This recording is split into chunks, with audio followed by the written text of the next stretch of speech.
কণ্ঠ সিনেমার সেই বিখ্যাত সংলাপটি মনে পড়ে, যেখানে বলা হয়েছিল, শুধু কথা বলা হয়নি বলে কত সম্পর্ক ভেঙে গেছে, শুধু কথা বলা হয়নি বলে কত মানুষ আমাদের থেকে দূরে চলে গেছে।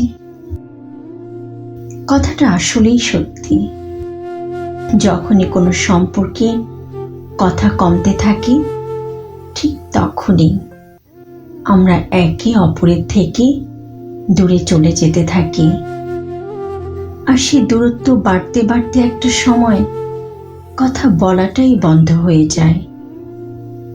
আর ঠিক সেটাই সেই সম্পর্কের ইতি। আর ঠিক এভাবেই এই শহরের কত সম্পর্কগুলোর সমাপ্তি ঘটে, শুধুমাত্র কথা বলা হয়নি বলে।